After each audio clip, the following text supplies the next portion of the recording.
Shalom, bien-aimé dans le Seigneur. Ok, pardon. Shalom. Oui, gloire à notre Père qui nous garde et qui nous soutient dans ce monde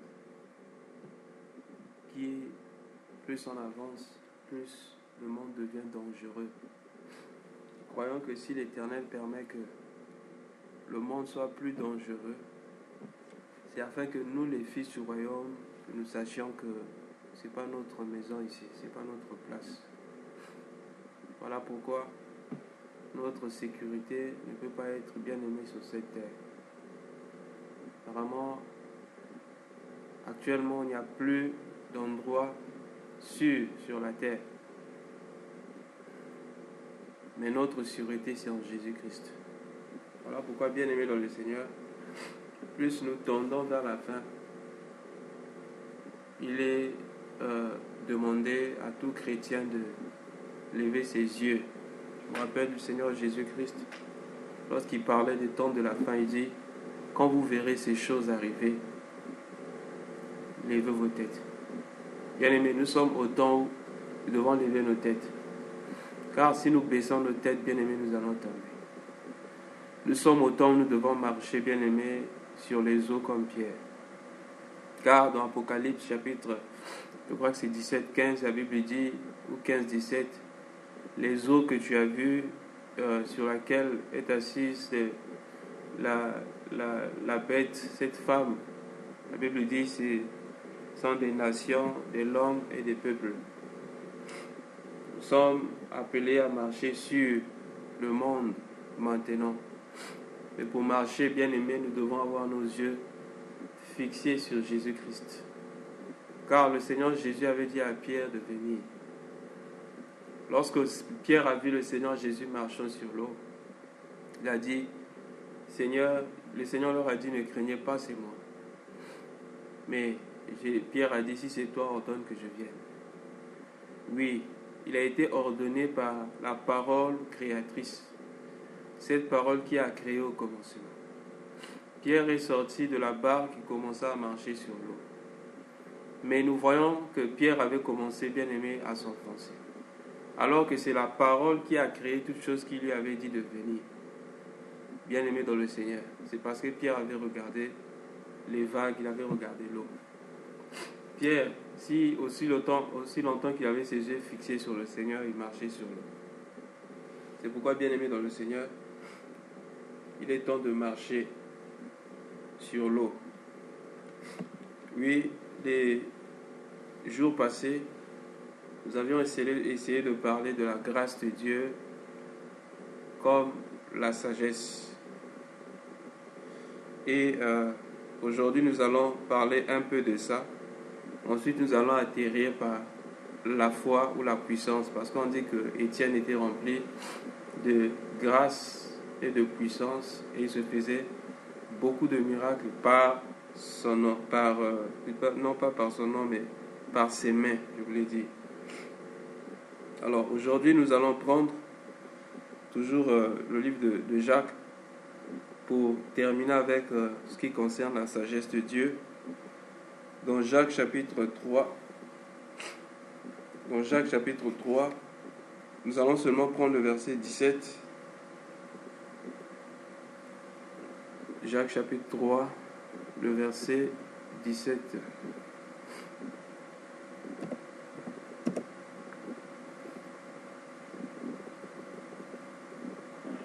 Jacques 3, verset 17. La sagesse d'en haut est premièrement pure, ensuite pacifique, modérée, conciliante, pleine de miséricorde et de bons fruits, exempte de simplicité et d'hypocrisie. Amen. Amen. Oui, parlons de la sagesse de Dieu. Nous avions dit que ce n'est pas une sagesse qu'on obtient par une capacité ou encore l'intelligence humaine. Nous avons dit que c'est une sagesse qui est donnée par le Saint-Esprit.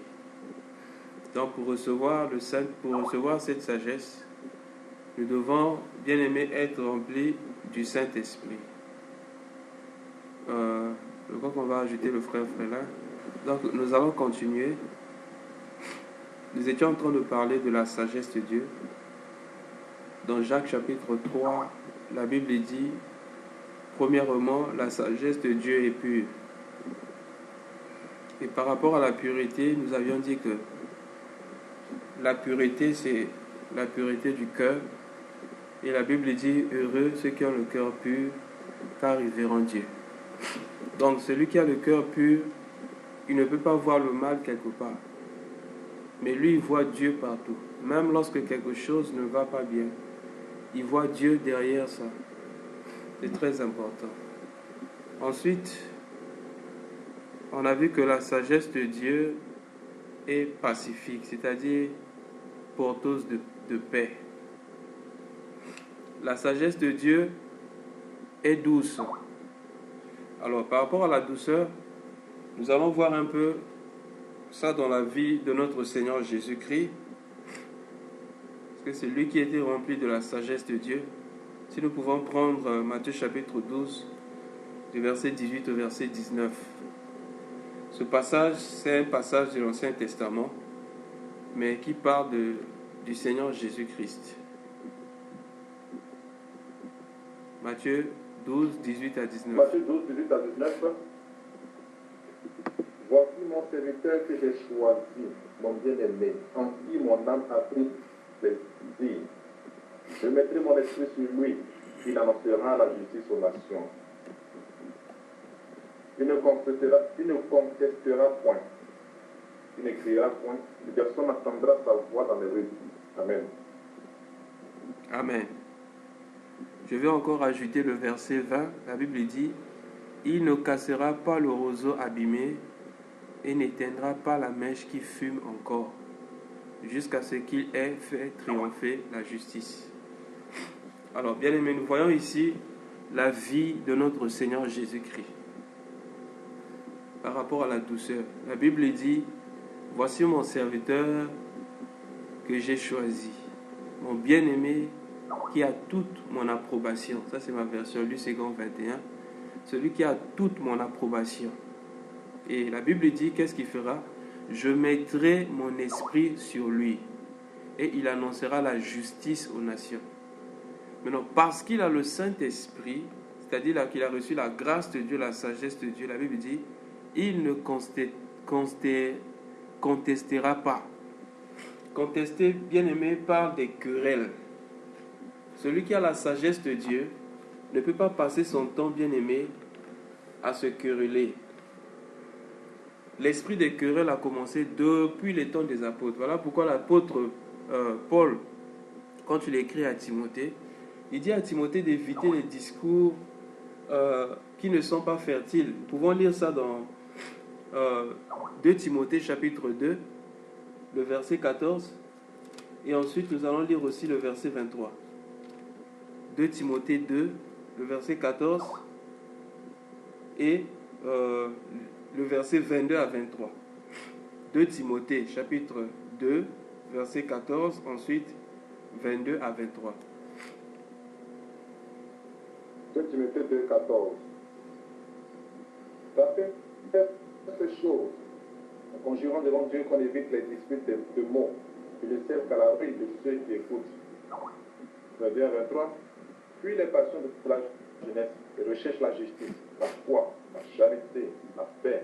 Mais ceux qui invoquent le Seigneur d'un cœur pur repoussent les discussions fortes et inutiles, sachant qu'elles font naître des querelles. Amen. Amen.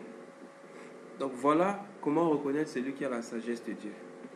Celui qui a la sagesse de Dieu va repousser les discussions folles, tel que c'est écrit. Celui qui a la sagesse de Dieu ne va pas passer son temps, comme il est écrit au verset 14, dans les disputes concernant les mots. Moi, j'ai vu des frères comme ça, qui, en parlant des choses de Dieu, vous sentez en eux le désir de prouver qu'ils connaissent. Non, bien-aimés dans le Seigneur. Notre Seigneur Jésus-Christ connaissait la parole plus que tout le monde. Parce que c'est lui la parole. Mais la Bible dit, il ne criera pas dans les rues. On n'entendra pas sa voix crier. Voilà pourquoi, bien-aimés, même lorsque nous savons que nous avons raison sur quelque chose, sur un point, c'est pas propre de voir un homme de Dieu, c'est pas propre de voir un fils de Dieu, un disciple de Jésus-Christ discuter dans les rues. Et bien aimé, c'est ça la sagesse de Dieu, parce que la sagesse de Dieu est premièrement douce. En effet, dans le Seigneur, on ne fait pas des débats, mais dans le Seigneur, on s'édifie. Lorsque nous sentons que le débat ou encore la discussion commence à se tourner ou encore se pencher vers quelque chose de pas bien, une résistance, alors il est mieux de changer, bien aimé, de sujet, afin que la paix y ait. C'est très important. Moi, j'ai vu des frères comme ça là se discuter devant les païens et s'insulter devant les païens. Récemment, j'ai même vu sur internet 2 pasteurs qui ont failli se battre sur le plateau à cause d'un débat concernant un sujet quelconque, parce que les deux avaient des opinions opposées. Bien aimés dans le Seigneur, la sagesse de Dieu doit nous conduire à être doux. C'est pourquoi la Bible dit que votre douceur soit reconnue de tout le monde. C'est très important. C'est-à-dire que lorsqu'on nous voit, on doit reconnaître que nous sommes doux. C'est très important. La douceur. La douceur dans notre façon de faire. La douceur dans notre façon même d'enseigner. La douceur dans notre façon de conduire les gens à Christ. Comme nous avons vu la fois passée, que la langue du juste, de celui qui a la grâce de Dieu, de celui qui a la sagesse de Dieu, rend la science profitable. C'est très important, bien aimé. On peut avoir la vérité, mais si notre manière de transmettre la vérité n'est pas bonne, bien aimé, la vérité ne va servir à rien. Mais quelqu'un d'autre peut avoir le mensonge et il sait comment transmettre avec la ruse ce mensonge-là. Bien aimé, les gens vont recevoir le mensonge à la place de la vérité. Voilà pourquoi c'est très important, bien aimé, de prier que le Seigneur nous donne sa sagesse afin que nous sachions comment nous conduire. Parce que même dans les trucs qui concernent les débats, on peut gagner un débat mais perdre une âme. Et même dans les débats aussi, il faut voir le niveau de la personne, le niveau de la compréhension des Écritures de la personne. C'est très important. Voilà pourquoi l'apôtre Paul dit que maintenant que personne ne vous juge au sujet de ce qu'il faut manger ou boire, maintenant là que personne ne vous juge au sujet des fêtes, etc. L'un pense qu'il faut manger de tout, l'autre pense qu'il ne faut pas manger, que celui qui mange ne méprise pas celui qui ne mange pas, et celui qui ne mange pas ne juge pas celui qui mange. C'est ce que l'apôtre Paul dit. Parce qu'à leur temps, certains disaient non, il ne faut pas faut pas manger ce qui est, faut pas manger les trucs qui ont le sang. Non, d'autres disaient non, il faut être veg, il faut manger seulement les légumes, il ne faut pas manger la viande, etc. Non, j'ai vu des chrétiens jusqu'à aujourd'hui qui ne mangent pas le porc. Non, c'est un animal impur, tout ça là. Jésus avait envoyé les démons dans les porcs, tout ça là, bien aimé dans le Seigneur.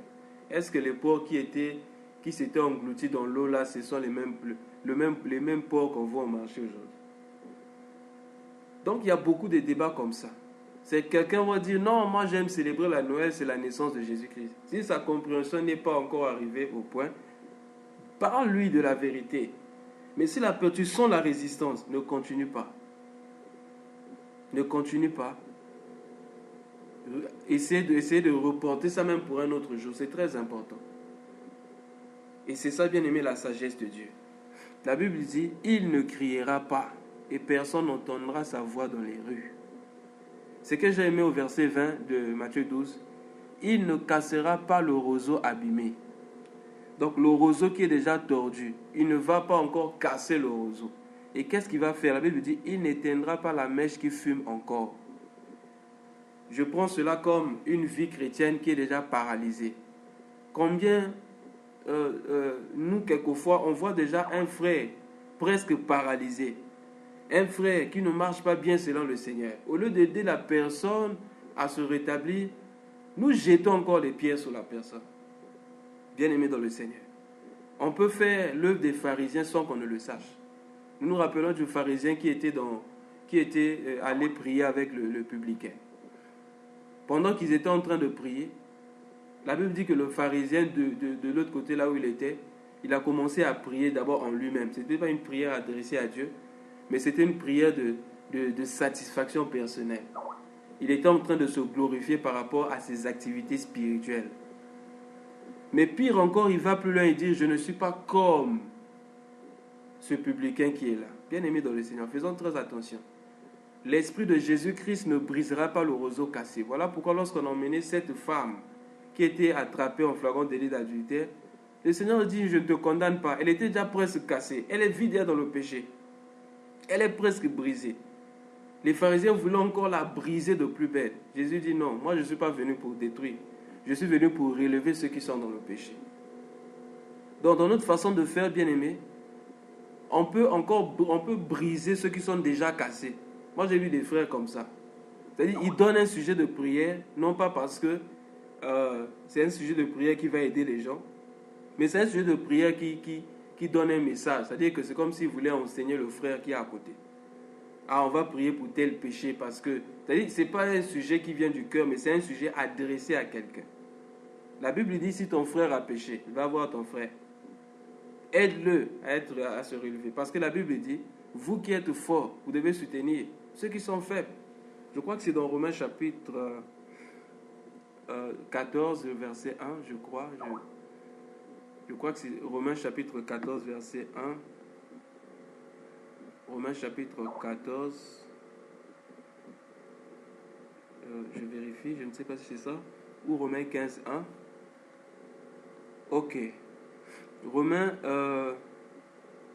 voilà, on peut lire ça.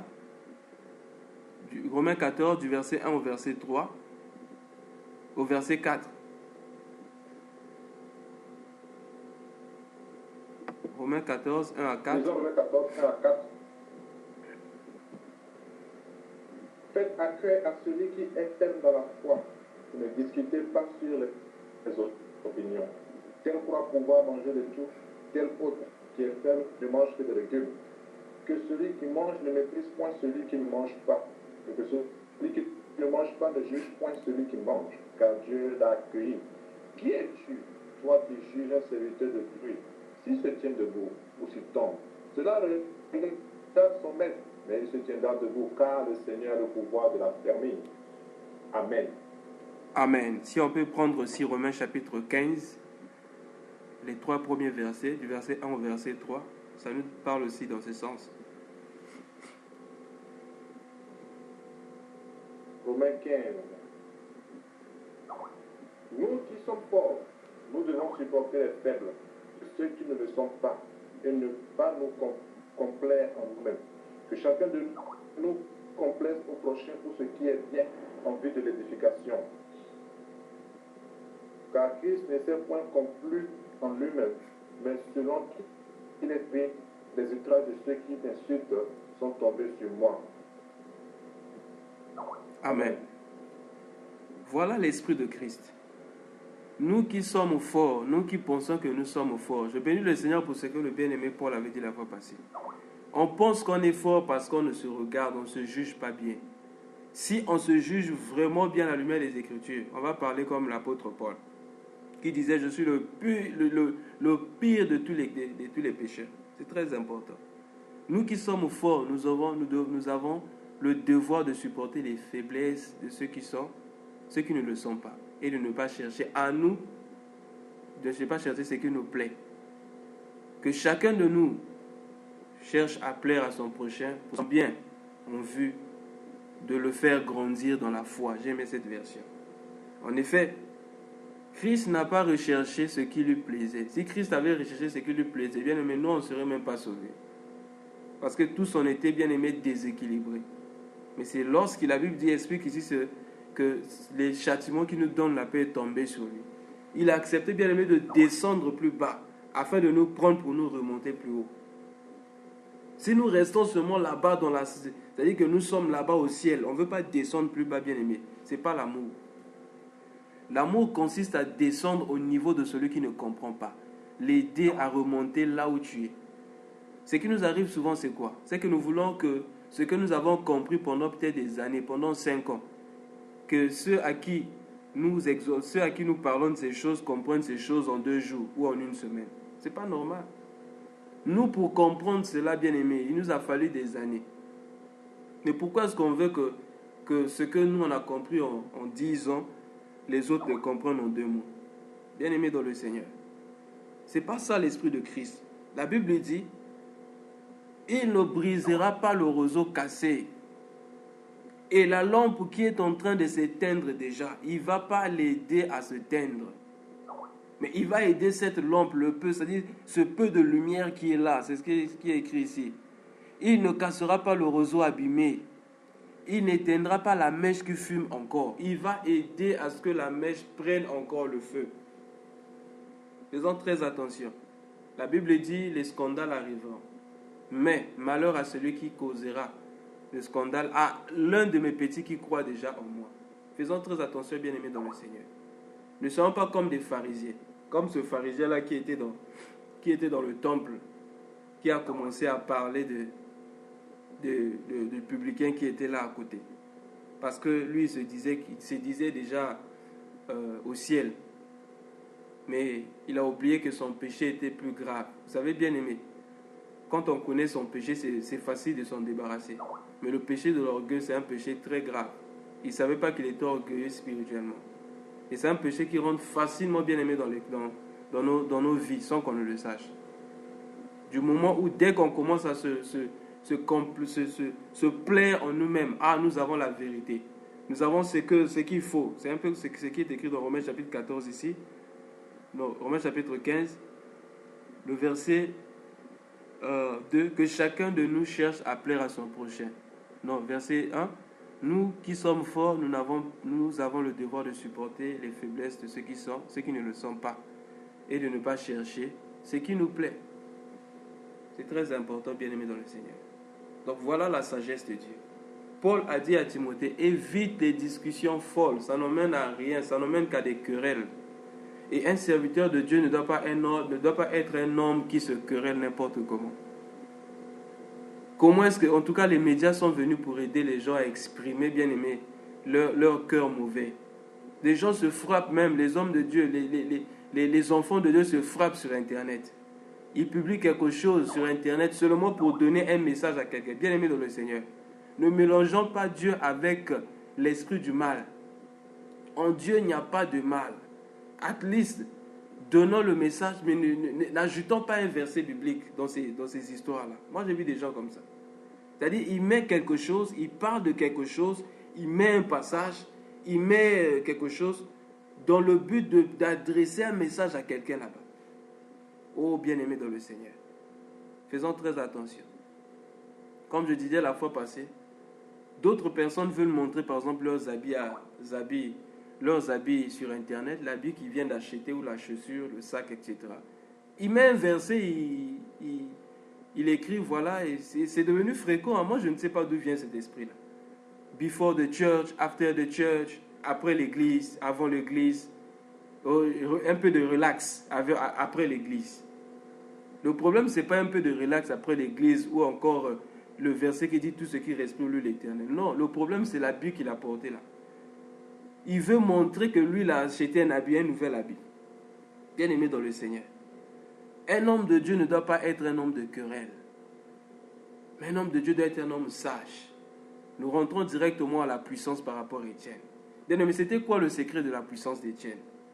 Le secret de la puissance d'Étienne, c'est que Étienne avait appris à stopper de lutter contre les hommes. Bien aimé dans le Seigneur. Éphésiens chapitre 6, verset 12 dit ceci. Nous n'avons pas à lutter contre la chair et le sang, mais contre les principautés, les autorités, les puissances dans ce monde obscur. Ça veut dire quoi? Aussi longtemps que nous allons lutter contre les hommes, nous n'allons jamais pouvoir lutter contre les esprits. La puissance commence lorsque nous stoppons de lutter contre les hommes. Lorsque nous n'avons plus d'ennemis sur terre. Lorsque nous n'avons plus quelque chose à vouloir montrer à quelqu'un. Parce que la chair, vous savez, la chair aime lorsqu'on a souffert quelque chose. Souvent, qu'est-ce qui nous pousse par exemple à écrire quelque chose ou pour donner un message à quelqu'un? Parce qu'en fait, c'est le mal, la chair, notre chair a été attristée, notre chair a été vexée. Alors qu'est-ce qu'on veut faire? On place aussi un verset pour répondre au désir de la chair, pour dire que, ok, moi j'ai souffert dans mon cœur, j'ai souffert ceci. Je dois aussi écrire ceci pour que l'autre celui là-bas aussi souffre. Bien-aimé dans le Seigneur, nous ne devons pas nous comporter comme ça. Le Seigneur Jésus, la Bible dit, il ne criera pas dans la rue. Il ne va pas rentrer en contestation avec quelqu'un. Voilà pourquoi lorsque ces gens-là venaient pour beaucoup de débats, le Seigneur ne parlait pas beaucoup. Il donnait seulement 2 mots. Il finissait le débat. Il n'y avait pas de... Lisez la Bible, il n'y a jamais de débat entre le Seigneur Jésus et les pharisiens ou les sadducéens. Jamais. Mais avec les disciples, il y avait quelquefois des débats. Je me rappelle, lorsque vous lisez l'histoire de Jésus quand il a quitté la montagne de transfiguration, pendant qu'il revenait, la Bible dit qu'il est venu trouver les disciples en train de faire un grand débat avec les pharisiens. Et à plusieurs reprises, il faisait des débats sur la purification, etc. Le Seigneur Jésus n'avait pas de temps pour les débats. Il donnait un message. Tu acceptes, c'est bon. Tu n'acceptes pas, tant pis pour toi. Il dit à l'homme riche, vends tous tes biens et suis-moi. Il a refusé. Le Seigneur n'a pas dit, oh, s'il te plaît, viens. Non, non. Bien-aimé dans le Seigneur. Un homme de Dieu ne doit pas être un homme de débat. Et les débats en question, généralement les débats c'est quoi? Les débats partent du cœur, la motivation. Quelle est notre motivation? Alors, quand j'étais en train de parler tout à l'heure des messages quelquefois qu'on place sur Internet pour donner des messages aux gens. Bien-aimé, une fois le Seigneur m'a réprimandé pour ça. Et pourtant je voulais mettre pour édifier. Mais quand j'ai bien examiné, quand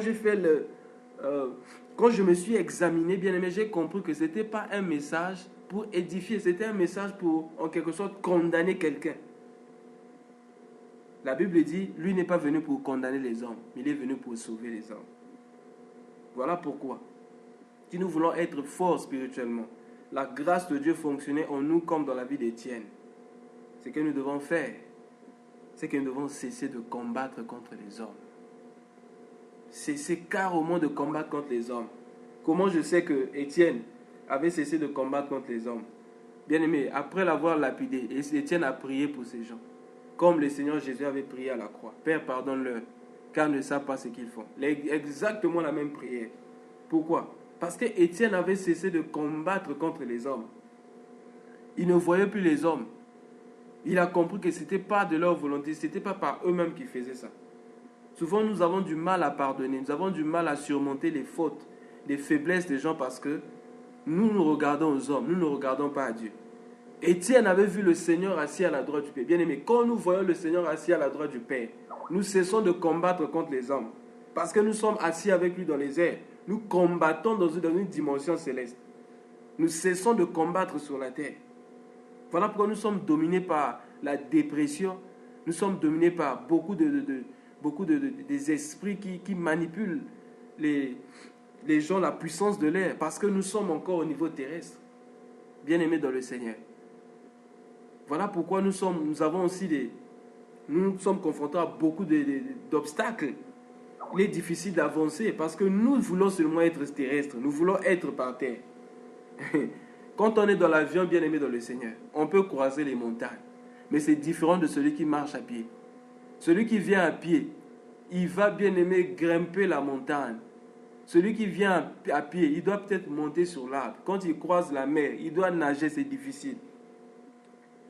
Donc, entre celui qui est dans l'avion et celui qui marche à pied, les deux vont croiser les mêmes difficultés, mais celui qui est dans l'avion va vite passer, parce que lui, il est dans une autre dimension. Il va voir les difficultés. Effectivement, lorsque nous sommes dans l'avion, on voit la mer qui est en bas. Lorsque nous sommes dans l'avion, on voit les arbres, on voit les montagnes, on voit le désert. Mais cela ne nous affecte pas parce que nous sommes dans le ciel. C'est comme ça, bien aimé, la vie de l'esprit, la vie de celui qui est rempli du Saint-Esprit. Il est dans le ciel. Aucune difficulté terrestre ne peut l'arrêter. Il a cessé de combattre avec les difficultés terrestres. Il a cessé de combattre avec les hommes. C'était ça, bien aimé, la puissance d'Étienne. Étienne était rempli, la Bible dit, de foi, d'esprit, de grâce et de puissance du Saint-Esprit. Et plusieurs miracles se faisaient par ses mains. Étienne a cessé, bien aimé, de lutter avec les hommes. Voilà pourquoi Dieu l'a utilisé puissamment. Combien bien aimé des hommes de Dieu. Moi j'étais comme ça. Quelquefois je priais. Dans ma tête, je prie Seigneur, je veux voir ta puissance. Mais derrière la tête, je veux voir la puissance afin que les gens reconnaissent que Dieu m'a appelé. Afin que les gens reconnaissent que je suis puissant. Oh bien aimé, quelle motivation. Ça, c'est une motivation charnelle. Étienne avait cessé avec ça. La puissance de la guérison qui l'accompagnait, il rendait toujours gloire à Dieu. Cherchons-nous les dons spirituels pour nous plaire, pour nous-mêmes ou pour la gloire de Dieu. Car la Bible dit par rapport à l'esprit que Dieu donne à chacun comme il a résolu. Pourquoi? Pour le perfectionnement des saints, pour l'édification de tout le monde. Ce n'est pas pour nous, bien-aimés dans le Seigneur. Étienne avait cessé avec ça. Il ne cherchait pas la gloire des hommes. Voilà pourquoi Dieu l'a utilisé même plus que certains apôtres. On n'entend même pas parler de Barthélemy, certains disciples que nous connaissons comme Matthieu, etc. Mais Dieu, la Bible dit d'Étienne, il se faisait des miracles extraordinaires, des grands miracles. Ça veut dire qu'il y avait des miracles, mais les miracles qui accompagnaient Étienne, c'était différent. C'était exceptionnel. Dieu peut nous utiliser comme ça. Mais nous devons être humbles, nous rabaisser devant Dieu, demander la grâce de Dieu, dans la sagesse de Dieu, la sagesse dans le fait de faire les choses, la sagesse dans notre façon de parler, la sagesse dans notre façon, dans nos motivations, comme nous avons parlé de ça la fois passée. Nous devons vérifier notre cœur. Quand je vais faire ceci, quelle est ma motivation? Quand je vais dire ceci, qu'est-ce qui est derrière ma tête? Qu'est-ce qui me motive à dire ceci? Qu'est-ce qui me motive à faire ceci? Et si la motivation ou la source n'est pas la gloire de Dieu, mettons ça de côté. Sinon, nous allons produire quelque chose du diable. Car la Bible dit, tout don excellent vient du Père de la lumière. Tout ce qui est mauvais ne vient pas de Dieu. Tout ce qui est mauvais vient du diable. Étienne avait cessé avec ça. Voilà pourquoi Dieu l'a utilisé puissamment. Étienne était puissant. Voilà pourquoi, si nous continuons avec Jacques chapitre 3, toujours le verset 17 par rapport à la sagesse, on dit la sagesse d'en haut est conciliante. Conciliante part de la conciliation. Le fait d'être toujours unis, la conciliation, c'est-à-dire lorsque nous faisons toutes choses, nous cherchons à construire. La Bible dit la sagesse d'en haut est pleine de miséricorde. Bien-aimé, j'ai découvert que la miséricorde, c'est le contraire du jugement. Lorsque nous commençons à juger, ça veut dire que nous avons laissé la miséricorde. Le jugement commence lorsque nous avons cessé avec la miséricorde. Nous voyons les pharisiens. Les pharisiens étaient durs parce qu'il leur manquait la miséricorde. C'est pourquoi le Seigneur Jésus a dit, allez apprenez ce que signifie je prends plaisir à la miséricorde et non au sacrifice aux holocaustes. On peut tellement être focalisé sur les activités spirituelles, les sacrifices spirituels, etc. Mais oublier la miséricorde de Dieu. C'est très important. La sagesse d'en haut est exempte de duplicité. La sagesse d'en haut est exempte d'hypocrisie. Je bénis le Seigneur pour le message que le bien-aimé Paul nous avait donné ici par rapport à l'hypocrisie. Je ne vais pas y revenir. Quand il a parlé des masques. Parce que le mot hypocrite ou hypocrisie, c'est un mot en grec, en réalité, qui signifie acteur. Donc c'est quelqu'un qui essaie de jouer un autre rôle. Qui essaie de jouer un rôle. Par exemple, le gars qui a joué le film de Jésus-Christ, il essaie de prendre la forme de Jésus, se comporter comme Jésus, juste pour le tournage du film. Lorsqu'il se retire après le film, c'est quelqu'un qui vit dans le péché, il fait tout ce qu'il veut. Dans l'hypocrisie, c'est agir comme un acteur. Faire semblant d'être, mais nous ne sommes pas. Faire semblant de dire quelque chose que nous ne pensons pas. C'est ça l'hypocrisie. Et la sagesse d'en haut, la Bible dit, est exempte d'hypocrisie. Donc voilà pourquoi. Si nous voulons recevoir la sagesse d'en haut, nous devons bien aimer prier le Seigneur qu'il ouvre notre cœur, afin que nous soyons bien aimés libérés de toute forme d'hypocrisie. Il y a plusieurs formes d'hypocrisie. Nous nous rappelons du Seigneur Jésus qui disait une fois aux gens de faire attention au levain des pharisiens, qui est l'hypocrisie. Il dit avant tout, faites attention au levain du pharisien qui est l'hypocrisie. Donc avant de faire toute chose, le faisons-nous par hypocrisie ou nous le faisons de tout cœur? C'est très important, même dans l'œuvre de Dieu. Quand nous le faisons, est-ce par hypocrisie ou de tout cœur? Moi, j'ai vu des chrétiens bouder. Ah, moi, on me charge trop de trucs. Bien aimé, quand on fait l'œuvre de Dieu déjà avec une telle motivation, on ne peut pas avancer. Moi, j'ai vu des frères comme ça à l'église. Ah, pourquoi il n'y a que nous qui devons prier? Pourquoi un tel vraiment, un tel ce qu'il fait là? Mais pourquoi nous avons mal au cœur? Chacun de nous a sa relation avec Dieu. Ce que nous devons faire, c'est prier pour la personne. Ne pas nous comprendre parce que nous ne savons pas quelle motivation, qu'est-ce qui motive la personne à s'attacher à Dieu ou à venir à la prière. Parce qu'il y a des gens qui viennent à la prière, qui prient seulement quand ils ont des problèmes. Et quand le problème finit, bon, il a fini aussi avec Dieu. Le renouveau avec Dieu, le contrat, c'était qu'il puisse recevoir ce qu'il voulait. Il a reçu ça, ok. C'est fini. Et puis, c'est fini, quoi. Il vous a laissé. C'est très important. Par rapport à la sagesse d'Étienne, bien aimé, repartons un peu dans Actes chapitre 6 là-bas. Et nous allons voir comment est-ce que personne ne pouvait lutter devant l'esprit qui parlait. Donc, on peut prendre Actes chapitre 6, du verset 8 jusqu'au verset 11. Actes 6, verset 8 à 11. Étienne, plein de grâce et de puissance, faisait des prodiges et de grands miracles parmi le peuple. Quelques membres de la synagogue des affranchis, et celles des Cyrénéens, et celles des Alexandrins, avec des Juifs de Cilicie et d'Asie, se mirent à discuter avec lui. Mais il ne pouvait résister à sa sagesse et à l'esprit dans lequel il parlait. Alors il survenait des hommes qui disent: nous l'avons entendu proférer des paroles blasphématoires contre Moïse et contre Dieu. Amen. Amen. Le verset 10 dit: mais il ne pouvait pas résister à la sagesse et à l'esprit qui inspirait ces paroles. Bien-aimés de le Seigneur, nous avons reçu le même esprit. L'esprit qui était dans Étienne, c'est le même Saint-Esprit que nous avons reçu. Car lorsque Pierre parlait dans Actes chapitre 2, je crois que c'est le verset 32, 33 jusqu'en bas, la Bible dit: ces hommes, après avoir écouté le discours de Pierre, ils furent tous touchés dans leur cœur. Et ils ont dit: Seigneur, que devons-nous faire? Hommes ou frères, que devons-nous faire? Et Pierre va dire: répondez-vous et que chacun de vous se fasse baptiser au nom du Seigneur Jésus.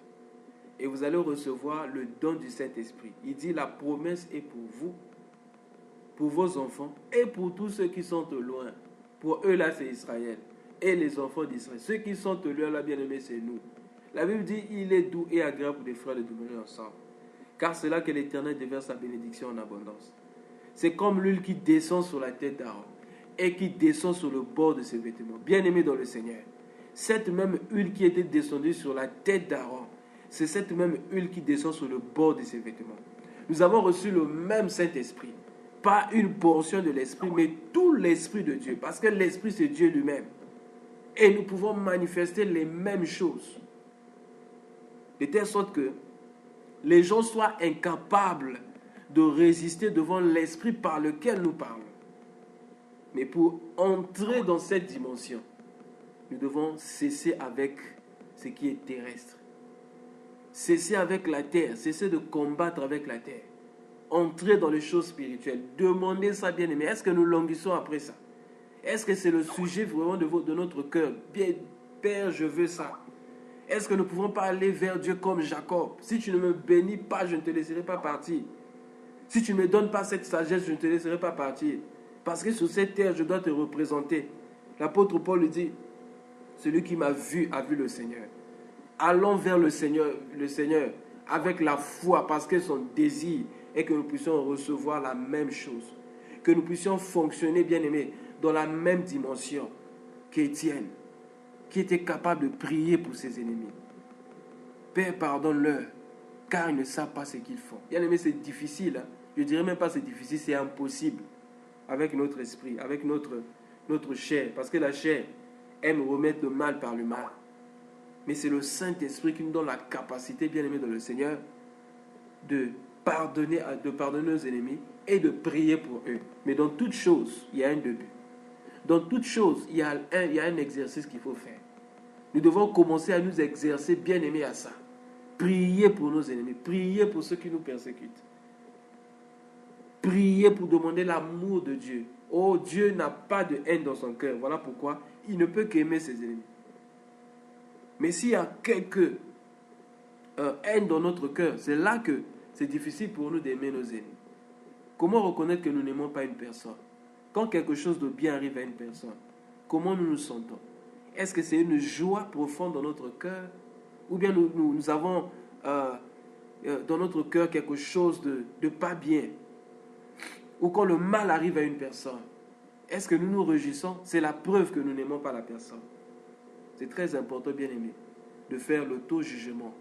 C'est ainsi que nous allons connaître le Seigneur, connaître ses voies et marcher sur ses voies. Que la grâce du Seigneur nous aide. Que le Seigneur nous donne sa grâce, sa force, afin que nous ayons cette sagesse et marcher sur ses voies. On va s'arrêter là. Merci. Que le Seigneur nous garde. Amen. Amen. Amen encore. Gloire à Dieu. Merci Seigneur pour ce return. Oui, bien aimé, nous allons sans plus tarder te dire merci au Seigneur Jésus-Christ pour cette grâce qui nous a encore accordé en ce soir de pouvoir dire cette parole. Et devons nous voir. Prions aussi pour le serviteur que le Seigneur s'est choisi en ce soir pour nous parler, pour nous édifier, pour nous exhorter. Et nous devons nous voir et disons merci au Seigneur, bien-aimé. Car c'est des paroles que nous ne peut parler ici. Ce n'est que Dieu qui peut parler ici, bien-aimé. Nous nous remercions celui qui nous a parlé du haut de ton trône. Père, en ce soir, nous venons humblement te dire merci. Toi qui nous as parlé du haut des cieux. Toi qui nous as parlé du haut de ton trône et du Tout-Puissant ce soir. Oh, toi qui connais les temps, tu connais les temps qui vient d'en haut. Cette sagesse saine. Oui, bien-aimé. Nous avons encore de nous voir ce soir. Nous avons élevé nos voix pour demander la grâce de Dieu.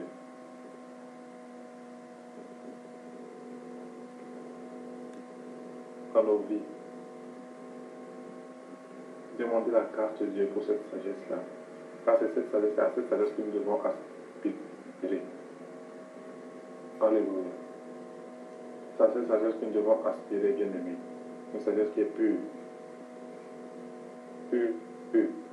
Dieu est pur, et ce qui vient de lui est pur. Puisque nous venons de Dieu, puisque nous habitons dans la maison particulière, nous devons être purs. Notre sagesse doit être pure, bien aimé. Et nous allons voir, demandons que cela soit effectué dans notre vie. Demandons que cela soit dans notre vie. Que la sagesse qui vient d'en haut nous remplisse au nom puissant de Jésus-Christ. Père, toi, la parole de Dieu déclare que nous devons être tout. Car la sagesse qui vient d'en haut est douce. Nous allons parler de la douceur, parce qu'il a la grâce, il ne contestera pas. La douceur, c'est celui qui ne passe pas son temps à se quereller, à se disputer, à avoir des discussions vaines. La grâce de Dieu repousse les discussions folles. Alléluia. La douceur pour édifier, la douceur pour relever son père, la douceur pour fortifier nos frères et sœurs. Alléluia. La douceur pour que nous puissions passer et aussi envers nos frères et sœurs. La douceur ne nous amène pas à faire des débats, mais à édifier, plutôt à édifier. C'est pourquoi nous allons encore de nos voix demander cette douceur-là. Car la parole de Dieu donne un miel tout doux. Dans notre façon de faire, dans notre façon d'enseigner, dans notre façon dont nous utilisons notre langue, dans notre comportement. Prions que Dieu nous donne cette sorte de sagesse-là, de douceur, au nom puissant de Jésus. Oh Père, et en premier. La parole de Dieu nous a encore été adressée ce soir, parlant de cette sagesse qui est modérée et conciliante. Voilà pourquoi nous allons encore élever nos voix avec notre frère Frélin.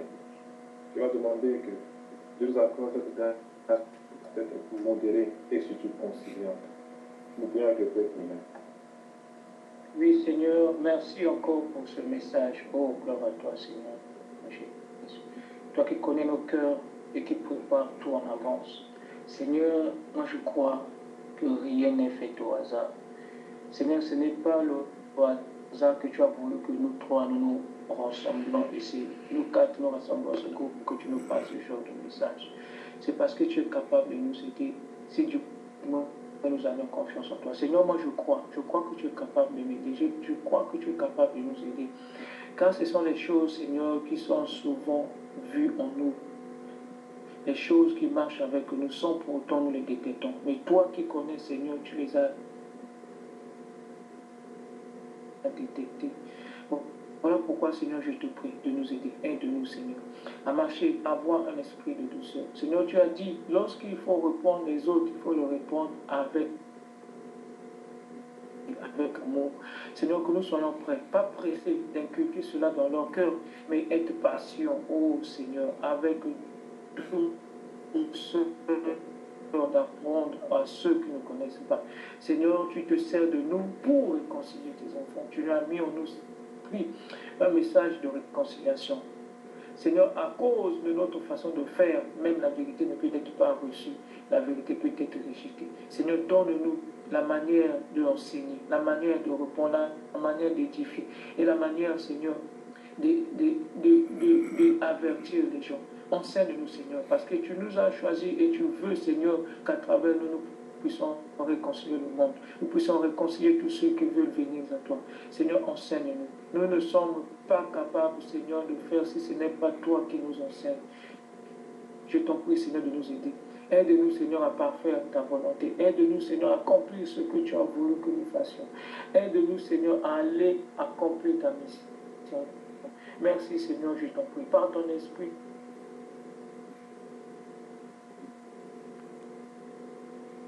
s'aimer, Seigneur, la douceur en nous et de s'aimer, Seigneur, la bonté en nous, la patience en nous, cet amour, oh Seigneur, qui surpasse toutes choses, cet amour qui est capable de supporter, Seigneur, les faibles. Seigneur, tu nous enseignes ce soir que nous ne devons pas éteindre le feu qui s'éteint, mais nous devons réallumer le feu qui s'éteint. Merci, Seigneur, de nous aider. Je crois que le message est sorti avec une puissance capable de nous changer, de nous transformer. Merci, Seigneur, parce que tu es Dieu véritable. Merci, oh Jésus, pour cette parole. Amen. Amen.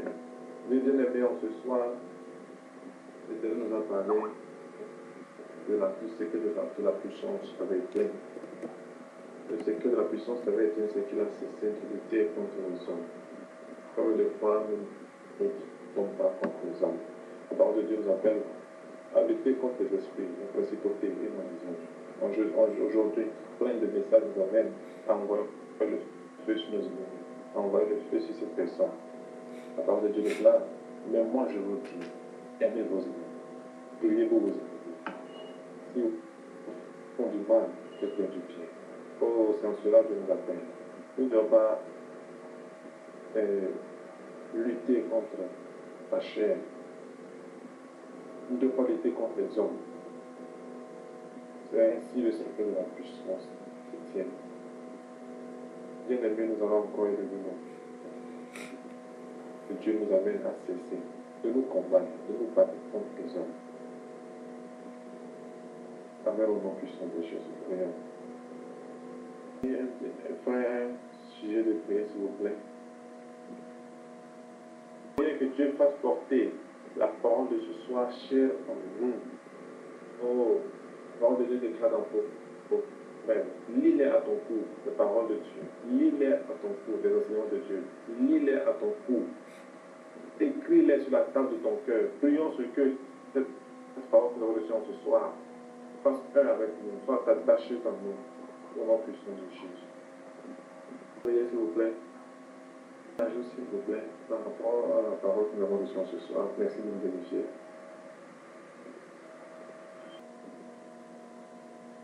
J'aimerais savoir, dans la Bible, lorsque l'apôtre Paul dit le bien que je veux faire, je ne le fais pas. Le mal que je ne veux pas faire, je le fais. Qui peut me délivrer de la loi du péché?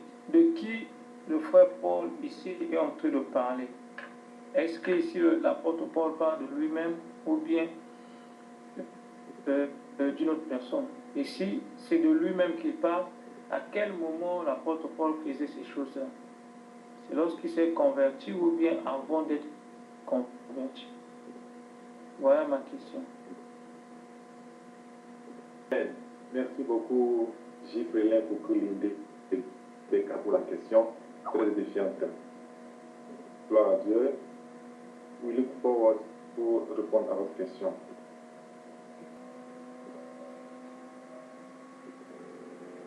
Shalom.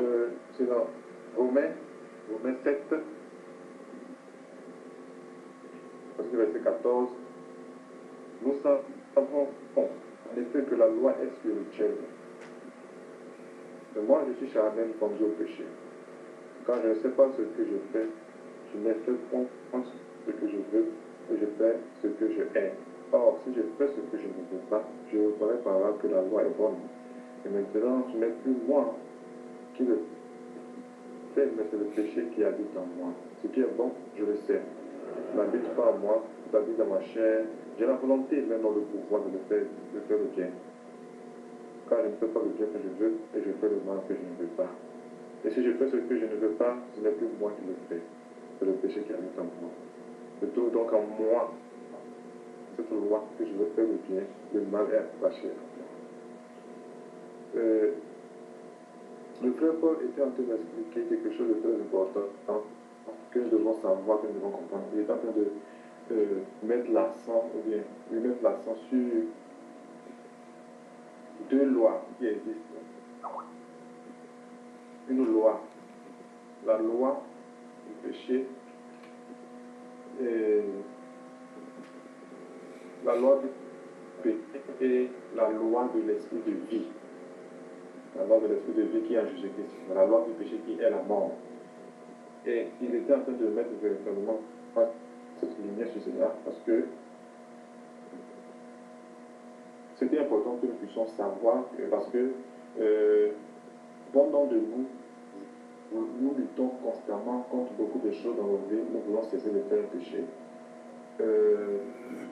Pas comme si c'est nous-mêmes qui faisons, c'est pas comme si c'est nous qui voulons, nous pouvons nous en débarrasser par nous-mêmes. Mais ce n'est que par l'esprit qui est en nous qui nous aide à pouvoir nous en débarrasser totalement, nous en débarrasser de ce péché que nous ne voulons pas faire, pour que nous puissions donner la gloire à nous. Voilà pourquoi nous pouvons voir même lorsque Paul a reçu cette écharpe dans son dos et il a prié, toi, Dieu lui a dit, le Seigneur a dit que bon, Paul était en train de devenir orgueilleux. Il fallait cette chose-là pour lui donner l'humilité, une bonne chose pour lui. Donc, en nous, il n'y a rien de bon. Toute personne qui est née de la femme est sous la loi du péché directement. Il y a le péché déjà en lui, à cause d'Adam. Donc toute personne qui est née de la femme est sous le péché, a le péché en lui. Donc déjà, par contre, de cette base, il n'y a rien de bon en nous. La seule personne en qui il y a le bon, c'est en Dieu et en Dieu seul, Jésus-Christ.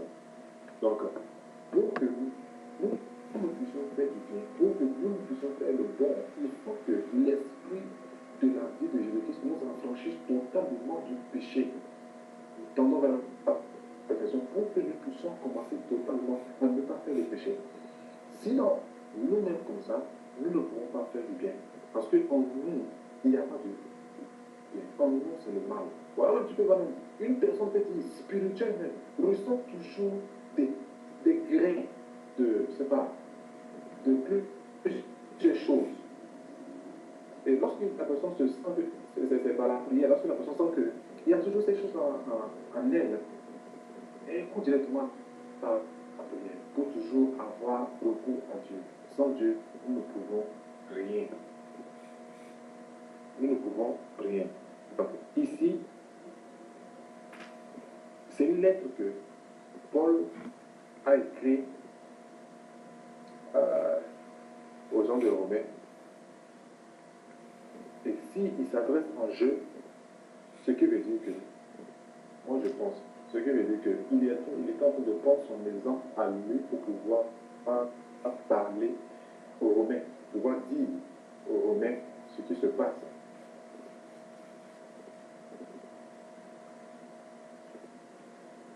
Cette lettre aux Romains, je ne sais pas en quelle année elle a été écrite, je ne sais pas si c'est avant sa conversion ou après sa conversion. Mais tout ce que je sais ici, lorsqu'il a de parler de Dieu, c'est de lui le mise en vie.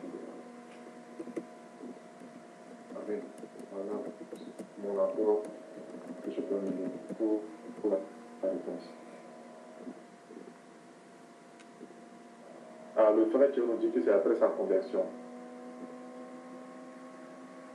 De son état avant ou après la conversion. C'est un peu ça ce que j'aimerais savoir. Si, après avoir été converti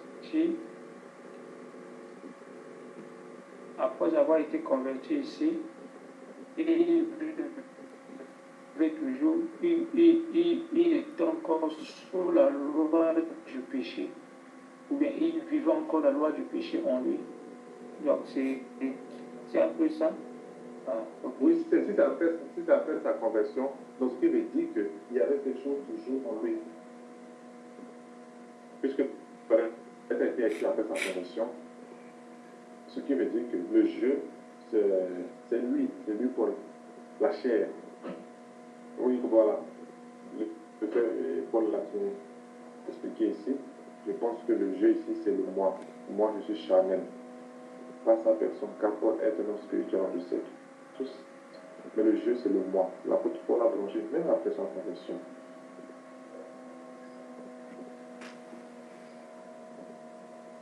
Shalom. Oui, c'est comme... Oui, shalom. C'est comme le bien-aimé venait de dire. Après sa conversion, l'apôtre Paul a eu, je peux parler de plusieurs pressions sur lui. On peut voir par exemple lorsqu'il était apporté devant le Sanhédrin, l'apôtre Paul avait insulté le souverain sacrificateur. Et le souverain sacrificateur avait demandé qu'on le frappe à la bouche. Bon, c'est pour dire que c'est des choses qu'il vivait. Et il voulait montrer aux chrétiens que si nous ne rentrons pas dans la loi de l'esprit de vie, nous ne confirmons pas notre position dans la loi de l'esprit de vie, facilement on peut aussi se trouver dans cette position-là, où nous sommes incapables de faire le bien. Donc l'apôtre Paul a écrit son expérience certainement après sa conversion. C'est vrai qu'il faisait le parallélisme entre ce qu'il avait connu dans le judaïsme, parce que lui il dit de lui qu'il était intègre par rapport à la loi de Moïse. Mais seulement il a trouvé aussi dans sa chair plusieurs occasions de péché, parce qu'il dit nous branchons d'une façon d'une autre. Donc c'est ça, le vieil homme. Merci, je vais arrêter là. Merci beaucoup. Oh, frère, tu as du courage, que Dieu te restaure là-bas. Quand on va parler que vous avez encore des rêves. Merci bien pour votre réponse. Frère, frère, Oui, bien aimé. vous avez entendu les réponses. J'espère que vous êtes satisfait. Oui.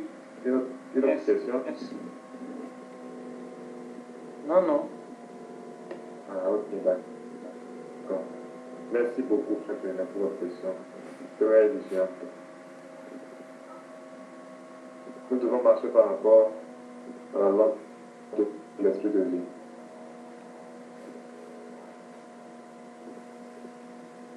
Témoignage.